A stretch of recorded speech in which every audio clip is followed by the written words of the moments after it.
Gloire au Seigneur, alléluia. Que le Seigneur notre Dieu nous bénisse et qu'il nous fortifie, frères et sœurs. Prions ensemble le Seigneur. Notre Dieu, notre Père, nous voulons te dire merci et te dire que nous sommes heureux de t'appartenir.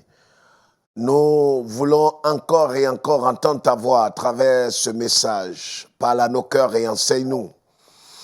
Révèle-nous, Seigneur notre Dieu, ta pensée, car nous sommes dans les temps de confusion, nous sommes dans les temps de la fin.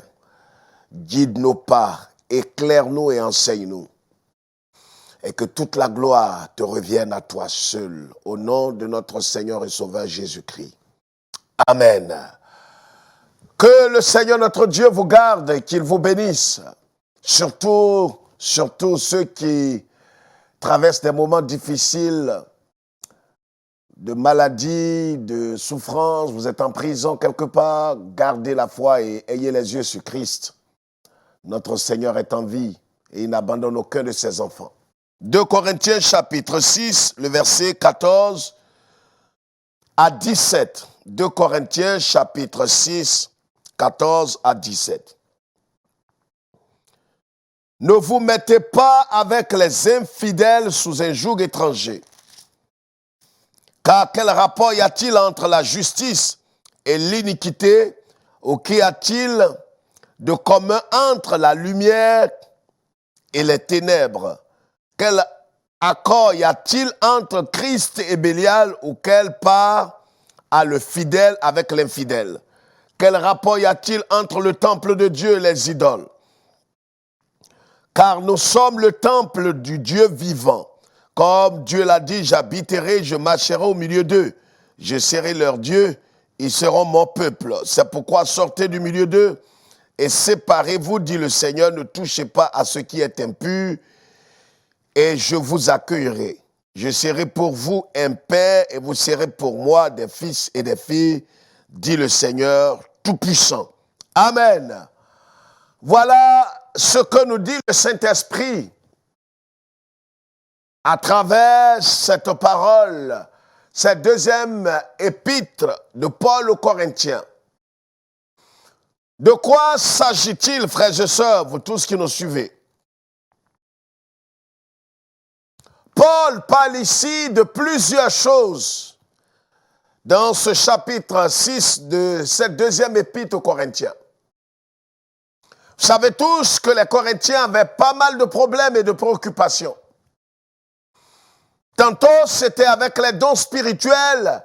Tantôt, c'est avec les viandes sacrifiées aux idoles.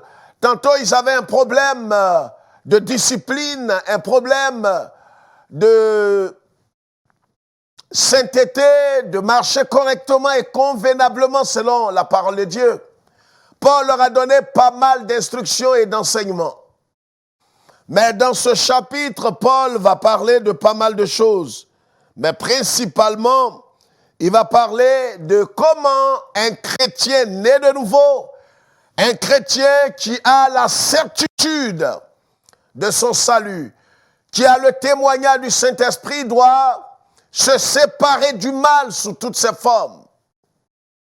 Vous comprenez? Bien-aimés frères et sœurs, nous sommes à la fin des temps, et nous ne cesserons jamais de le dire, que nous sommes dans les temps fâcheux. Nous sommes dans les temps de la grande confusion. Et le Saint-Esprit, par la bouche de Saint Paul, dit ceci: ne vous mettez pas sous un joug avec les infidèles. En d'autres termes, ne vous attachez pas avec les infidèles sous un même joug ou sous un joug étranger. Ne vous liez pas à ces infidèles. Ne soyez pas liés et attachés avec ces hommes. Mais qui sont ces hommes-là? Qui sont les infidèles dont parle ici Saint Paul, par l'Esprit de Dieu? Les infidèles peuvent se trouver dans l'église évangélique. Les infidèles peuvent se trouver parmi les protestants. Les infidèles peuvent se retrouver partout dans tous les milieux chrétiens. L'infidèle, c'est celui qui prétend sur Christ, mais qui en vérité n'est pas converti. En vérité n'est pas né de Dieu. En vérité, il n'a aucune communion avec le Seigneur. Les infidèles aussi peuvent se trouver au dehors. Ce sont les inconvertis, les païens comme on les appelle. Mais ici, Paul met l'accent sur une chose importante, frères et sœurs. Et nous sommes à la fin des temps. Et nous ne devons pas prêter le flanc à l'ennemi. Nous sommes dans le temps où chacun de nous doit se réveiller, ouvrir les yeux et savoir que notre foi est de plus en plus menacée par l'ennemi. Pourquoi? Parce que la Bible dit, comme le Seigneur Jésus l'a dit en Matthieu chapitre 7, connaissons bien ce passage. À partir du verset 15, Jésus dira, prenez garde à vous-même, car ces hommes viendront en peau de brebis, mais ce sont des loups ravisseurs à l'intérieur d'eux. Gardez-vous de ces hommes. Et Paul, par l'Esprit de Dieu, dit ici, quel rapport y a-t-il entre la justice et l'iniquité? Qu'est-ce qu'il y a en commun entre la lumière et les ténèbres? Qu'est-ce qu'il y a entre Christ et Bélial? Paul fait des comparaisons. Bien-aimés frères et sœurs, nous sommes à un temps fâcheux. C'est pourquoi le thème que je voudrais humblement partager avec vous, je l'ai intitulé « Rejeter la compromission religieuse ». Rejeter la compromission religieuse. Bien-aimés, c'est dans cet âge que nous sommes. Les hommes viendront de partout en peau de brebis, en peau d'agneau. Ils viendront comme des bergers, ils viendront comme des serviteurs de Christ, ils viendront comme des brebis véritables. Mais la Bible dit, nous sommes dans le temps où nous devons ouvrir les yeux.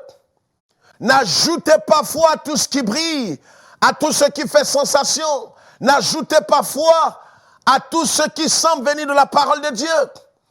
L'apôtre Jean, par l'Esprit de Dieu, en 1 Jean chapitre 4, il dit, n'ajoutez pas foi à tout esprit, mais éprouvez-les, sondez-les, examinez-les à la lumière de la parole de Dieu. Rejetez la compromission religieuse. C'est un cri de cœur, frères et sœurs.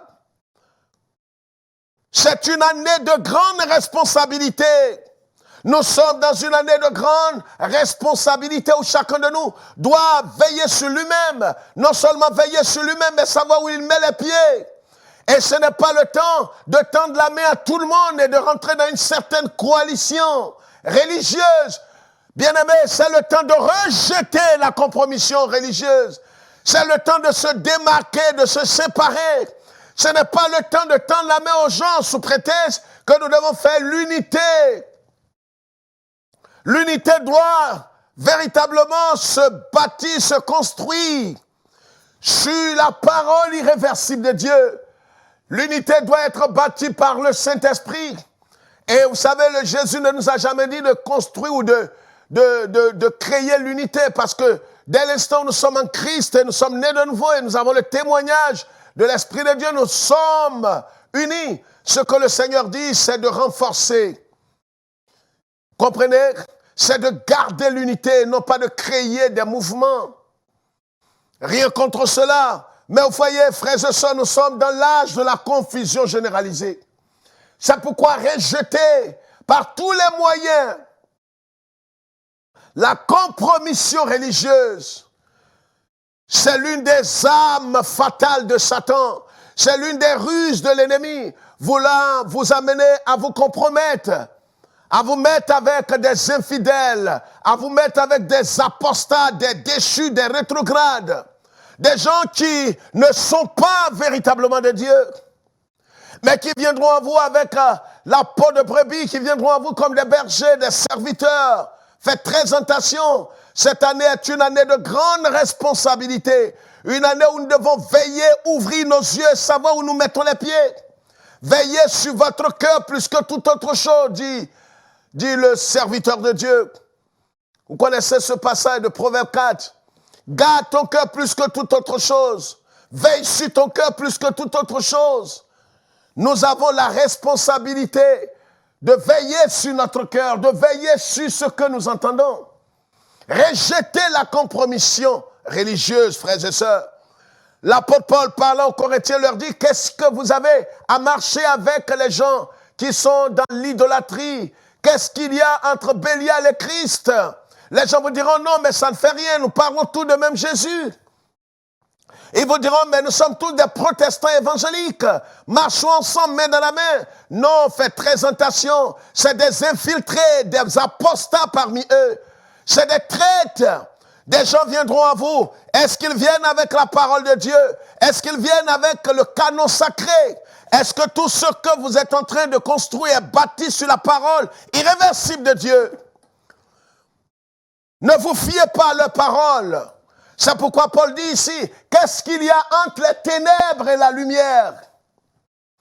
Même s'ils se réclament de l'évangile, ils se réclament de Christ, que peu importe le nom qu'ils portent, vous savez, le nom que vous portez ne vous identifie pas toujours. C'est pourquoi Judas, qui veut dire que Dieu soit loué, mais est-ce que sa vie a loué Dieu? Réfléchissez, frères et sœurs. Plus les années passent, plus nous nous approchons de la fin des temps. Nous sommes véritablement dans les derniers temps. C'est pourquoi nous vous en supplions par les compassions de Dieu. Rejetez la compromission religieuse. La compromission religieuse, c'est quand on va vous demander de faire toutes sortes, voyez, de compromis. Je dis non, oui, c'est vrai, la Bible dit ça, mais comprenons la chose autrement. On vous amènera à faire toutes sortes, voyez, d'arrangements. D'arrangements. Non, c'est vrai, la Bible a dit ça. Mais à cause des circonstances, c'est vrai qu'ils ne croient pas que Jésus est Dieu. Ils ne croient pas à la Sainte Trinité. Ils ne croient pas que le Saint-Esprit existe. Mais marchons ensemble parce que lui aussi c'est un évangélique. Quelle bassesse et quelle idiotie. Ne cédez sous aucun prétexte. Voici la menace parmi les évangéliques. La compromission. L'écuménisme évangélique. Sortez de là. Ne rejoignez pas ces hommes. Ne leur donnez pas la main d'association. Et nous lançons cet appel vibrant à tous les chrétiens partout où que vous soyez. Que ce soit en Afrique ou en Europe, en Asie ou aux États-Unis, en Océanie, où que vous soyez. Si vous nous suivez, faites très attention, nous sommes à la fin des temps. Satan est en train de lancer sa plus grosse machine. C'est la compromission religieuse. Des mystiques, des homosexuels, des pédés, des voleurs à col blanc. Ils viendront en peau d'agneau avec des doctrines de démons, des losers, des voleurs.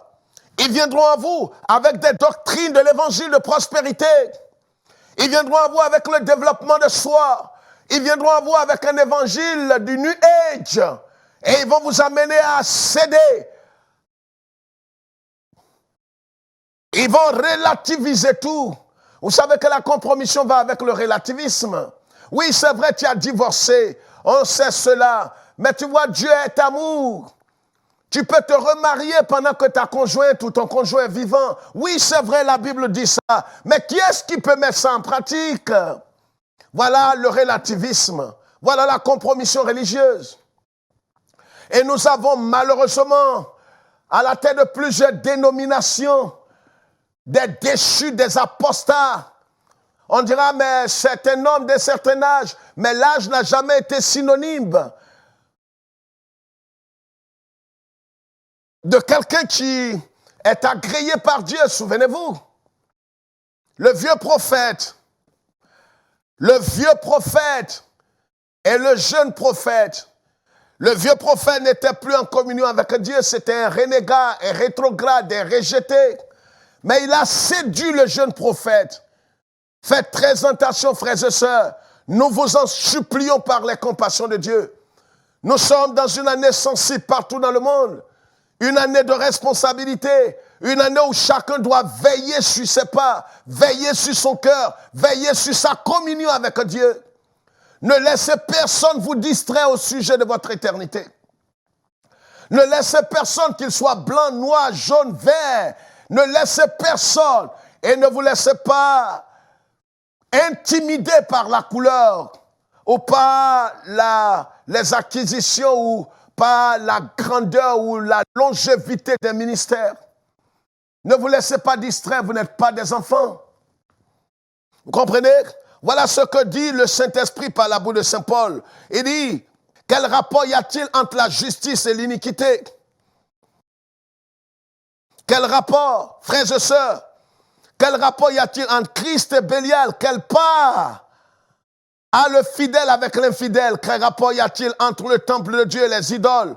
Car nous sommes le temple du Dieu vivant. Comme Dieu l'a dit, j'habiterai et je marcherai au milieu d'eux. Je serai leur Dieu, ils seront mon peuple. Bien-aimés frères et sœurs, à un certain moment, nous devons faire le choix. Ce n'est pas une histoire de sentiments. Voyez, malheureusement, beaucoup veulent nous pousser à marcher par les sentiments. Oui, c'est vrai, ça fait pitié. Oui, c'est vrai, nous sommes tous des chrétiens évangéliques, mais comprenons-nous.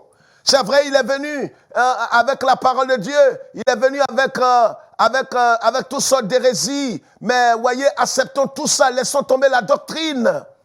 Même s'il ne croit pas que Jésus est Dieu, même s'il marche nu-pied, même s'il ne croit pas que, voyez, le salut est par la grâce, par le moyen de la foi, s'il ne croit pas à la puissance du sang de Jésus, même s'il ne croit pas que Jésus est le Fils de Dieu, acceptons-le, croyons, aimons-le comme ça. Voici la séduction et l'esprit de l'Antéchrist. Alors on vous prêchera un amour qui est dénudé, un amour qui n'est pas fondé sur la parole de Dieu, un amour qui est un amour séducteur, qui ne vient pas du trône de Dieu. L'amour véritable châtie. La Bible dit, c'est parce que Dieu nous aime qu'il nous châtie. Il aime châtier celui qu'il aime bien. L'amour véritable qui vient du trône de Dieu, l'amour du Saint-Esprit redresse. Vous comprenez, vous m'entendez? Les séducteurs et les menteurs à la fin des temps parmi les évangéliques. Et ils viennent avec des titres. Il est le patriarche, il est l'archevêque, il est le bishop des nations. Cela ne doit effrayer personne si vous avez l'Esprit de Dieu. Ne vous laissez pas intimider. Nous lançons un appel solennel à tous les chrétiens de toutes les communautés, partout dans le monde. C'est le temps de vérifier ce qui est dit. C'est le temps d'ouvrir les yeux et d'examiner tout.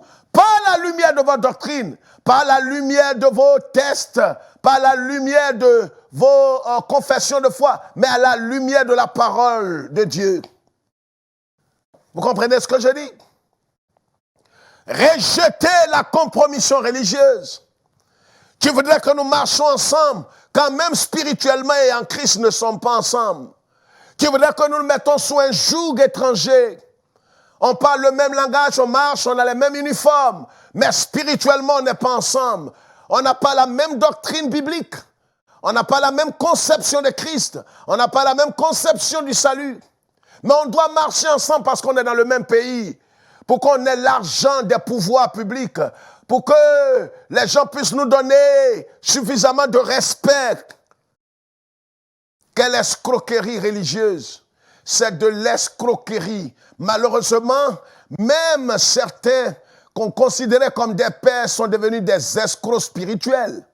J'ai honte de le dire. Oui, vous trouverez que c'est dur, mais c'est la pure vérité. Nous avons les preuves. Des gens sont déchus. Ils sont donnés dans les bassesses, l'escroquerie morale. Et la plupart, qu'est-ce qui les fait courir? C'est l'argent. Je connais plusieurs chefs religieux, évangéliques en Afrique, qui ont changé la doctrine biblique en perversité à cause d'argent, parce qu'on leur avait promis de l'argent. J'en connais. Pas des moindres.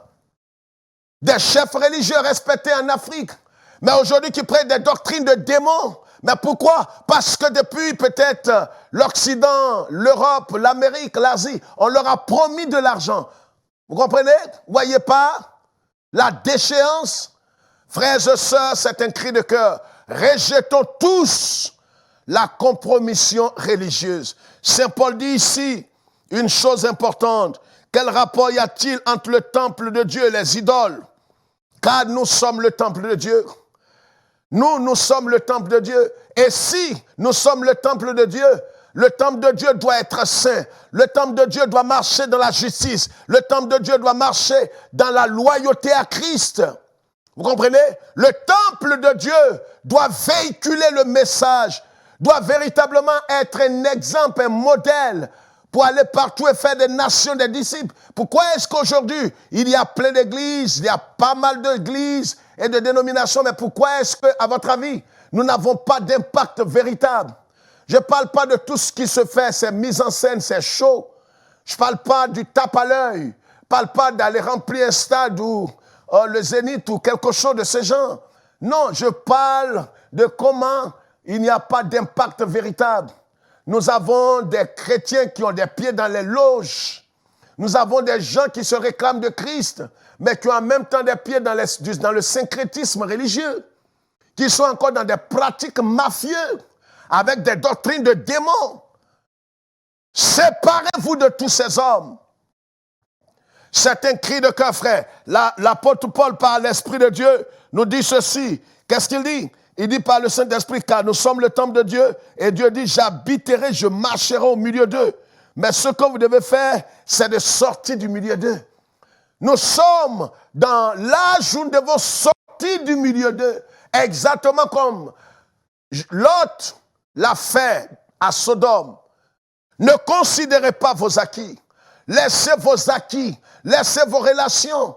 Lot pouvait ne pas sortir de Sodome et de Gomorrhe.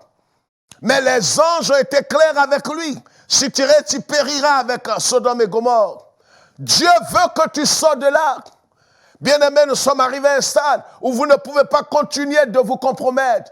Vous ne pouvez pas continuer de tendre la main à des hommes qui sont conscients de leur déchéance, mais à cause de l'argent, à cause de leur salaire. Voyez, il y a des hommes que nous entendons qui sont dans des milieux mafieux évangéliques, mais ils ont le soutien de l'organisation religieuse. Ils savent qu'ils ne sont plus dans la vérité. Mais à cause du soutien matériel, certains vont jusqu'à dire, mais pasteur, ce que tu dis est vrai, mais comment est-ce que je vais vivre? Comment je vais soutenir ma famille? Je sais que nous sommes dans la fausse doctrine, mais comment je vais subvenir à mes besoins? Quelle honte! Quelle honte! Sommes-nous serviteurs de Christ ou nous sommes-nous seulement serviteurs d'une organisation religieuse? Bien-aimés frères et sœurs, l'heure est grave. Arrêtons de coopérer, de nous associer à ces mouvements écuméniques religieux, à ces mouvements écuméniques que j'appelle l'écuménisme évangélique. Ne tendons pas la main à ces hommes. Rejetez leur main tendue. Refusez-leur. Ils vont vous proposer des choses. Il y a des promesses qui sont faites. Oh, si vous venez avec nous, vous allez voyager. Vous allez aller par tout le monde. Des groupes religieux qui ont des entrées partout. Bien-aimés frères et sœurs, le temps dans lequel nous sommes est sérieusement grave. Rejetons la compromission religieuse.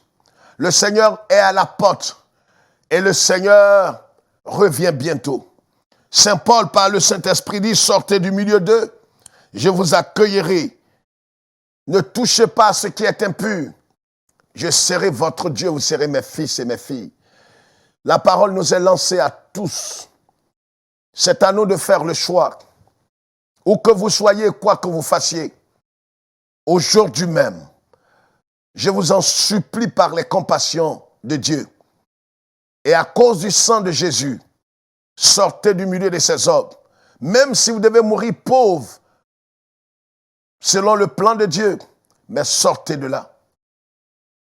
Pourvu que vous soyez dans la volonté parfaite, dans la sainte doctrine, marchant pour le Seigneur et dans la sainteté. Vous ne pouvez pas continuer de vivre dans les orgies, dans l'adultère, dans l'escroquerie, dans le vol, dans la magie. Beaucoup de magiciens parmi les évangéliques. Vous savez, quand je dis ces choses, je les pèse. Beaucoup de magiciens, des faux prophètes, des faux bishops, des faux archevêques, ils sont parmi nous. Des gens qui ont des pieds dans du syncrétisme religieux avec des fausses doctrines et en même temps qui ont les pieds dans l'église. Il est temps que nous nous séparons de tous ces hommes. C'est à vous de faire le choix. Voulez-vous être avec Jésus ou avec ces hommes déchus? C'est à vous de décider. Que Dieu vous bénisse, que le Seigneur nous garde. C'est avec un pincement au cœur que je vous lance ce cri de cœur. Rejetons la compromission religieuse, d'où qu'elle vienne. Et ne nous attachons pas, ne nous associons pas à tous ces mouvements dans tous ces pays. Vous allez entendre beaucoup de choses les mois à venir, des organisations religieuses. Mais le fondement, c'est du syncrétisme. Le fondement, c'est la fausse doctrine. Le fondement, c'est de la magie noire. Le fondement, c'est l'escroquerie financière et religieuse. Ils veulent avoir de l'argent. Ils veulent être connus. Ils veulent impacter le monde. Voici les motivations de cet écuménisme évangélique. Gardez-vous de ces hommes. Éloignez-vous d'eux. Beaucoup ont perdu l'esprit. Un d'entre eux nous a dit il y a 5-10 ans en arrière, nous avons perdu le ciel, mais nous n'allons pas perdre la terre. Un pasteur évangélique en Afrique, il nous l'a dit ouvertement, qu'il a perdu le ciel, ce qui lui reste, il ne peut pas perdre la terre. Quand vous entendez un tel langage, faites très attention. Que Dieu nous garde et que Dieu se souvienne d'Israël, de Jérusalem. Nous vous aimons, mais lui, le maître de la moisson, notre Seigneur et Sauveur, vous aime par-dessus tout. Shalom.